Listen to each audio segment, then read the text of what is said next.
Our next presentation is by Graham Frost, and it's called Decisions That Changed My Life. Our next speaker is an expert in starting again. He does it whenever he finds himself somewhere he doesn't want to be. Graham Frost has made quite a few decisions in his life and is still making them. Today he's going to tell you about some of them and ask you a few questions too. Ladies and gents, please welcome Graham Frost.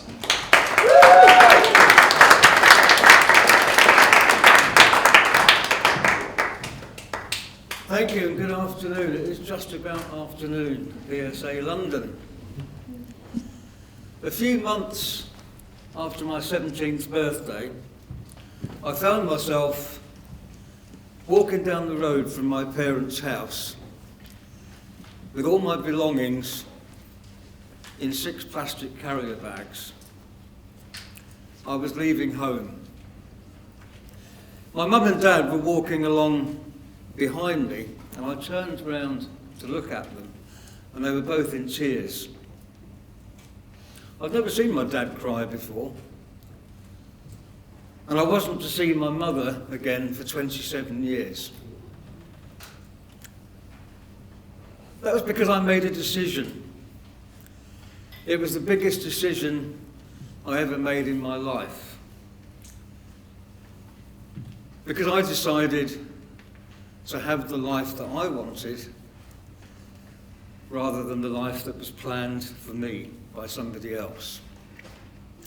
You see, I was brought up in a fundamentalist church, born in the mid-1950s. Yes, I know I don't look old enough, but I was. And what Carlton was talking about, the Beatles, I used to go to school when the Beatles were in their heyday. I wasn't allowed to listen to the Beatles because it was not considered appropriate for me. So the Beatles and the Rolling Stones passed me by. These days I love music and I can go and see and listen to as much music as I want to. So, what happened next? You're wondering, aren't you? I know you're all wondering what happened next. What happened next was I got a job in a bar, which is how I managed to leave home. So I was 17 years old, working in a bar in London, in one of the roughest parts of West London. And I got into some bad company. That bad company made me decide to go into a life of petty crime for about a year or 18 months. I've only got 10 minutes, so I can't tell you the whole story, but I ended up going to a young offenders institution, what used to be called a borstal, for those of you that are old enough to remember that. And while I was in there, somebody said to me, "You're not a criminal. What are you doing here? You need to go away and make some better decisions, because we don't want to see you back in here again." So at that point in time, I made a decision about who I was going to be. I wasn't sure who I was going to be, but I knew who I wasn't going to be. I wasn't going to be back in there again. I wasn't going back there. Then I came out of Borstal. Fortunately, somebody gave me a job. Somebody that I'd known before I went in gave me a job back, took me under their wing, supported me. That's another thing I learned during that journey, that you can't do it on your own. Everybody needs somebody. And eventually, at the age of 22, I was on my feet. I got a job. I was working on the railway. Those of you who remember proper restaurant cars on the railway, that's what I was doing in the late 1970s. And everything was going pretty well, with a girlfriend, happy, going well. And I started to feel ill. Went to the doctors a couple of times. Eventually I was diagnosed with testicular cancer. And it was time to make another decision. Is this going to bring me down, or am I going to move myself through it and get to the other end? As you can see, I took the decision to fight it and I do really believe that when something like that happens to you, a lot of it is in mindset. I think I decided I could see a future beyond the cancer. I didn't know how difficult the treatment was going to be. I didn't know that I was going to go down to 7 stone during the chemotherapy, but I did it, and I got through that. I got through that part of the story. So there were 3 things that happened to me before I was 24 that kind of made me into something approaching the person that I am now. And I've been speaking about this for a couple of years. I've written a book about my early life. I've had a lot of feedback from my fellow PSA members and friends. And a couple of things happened to me comparatively recently. One of them was I went and did this talk up at the PSA in Staffordshire last year.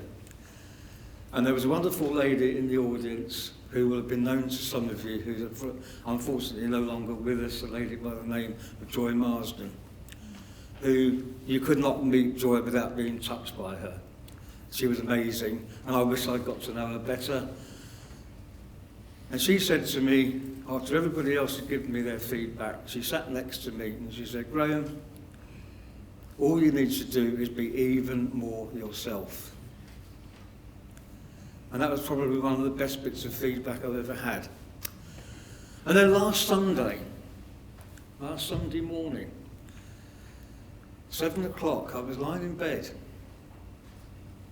on my own, since you ask.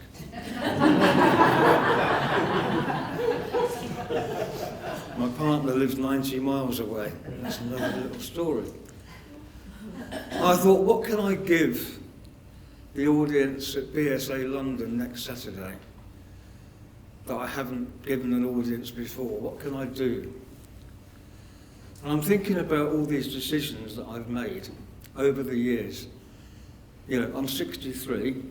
When I was 60, I met somebody completely by chance. I wasn't even looking for a partner. I'd been single for quite a long time. I met somebody completely by coincidence, and we've been together now for nearly 3 years. And I've taken the decision to move to Birmingham to be closer to her. I'm going through that process at the moment. But what connects all these decisions? I'm thinking, laying there in bed. Does anybody else ever wake up and think about things before they get up in the morning? Yeah. Is that your most active time when your brain functions? Yeah? Good, I'm glad it's not just me. And I thought, all those decisions that I've made in my life, they've all been made from the heart, not necessarily the head. So I thought all my major decisions in my life have been heart-shaped. So what I want to encourage you to do, ladies and gentlemen, as you go about your lives from here on in, is to think about your decision, think about what it feels like here, before you think about here. Because all the most interesting things I've done, I've been volunteered in the Calais jungle, helping people who you could not believe some of the stories I heard. That was just from the heart, something I wanted to do. Didn't make any money out of it. In fact, it cost me quite a lot of money to go, but it was the most fantastic learning experience to learn from all those people. Everything I've ever done. You know, do people make a decision to be a professional speaker from the head? Probably not, because it's a really hard profession to be in. I'm guessing that most of you made the decision to be here today from here rather than from here. Would I be right? Yeah. You're drawn to this tribe of people because we all know that we can help each other. So I'd just like to finish by saying, if you only take one thing away from this talk today, make more heart-shaped decisions. Thank you.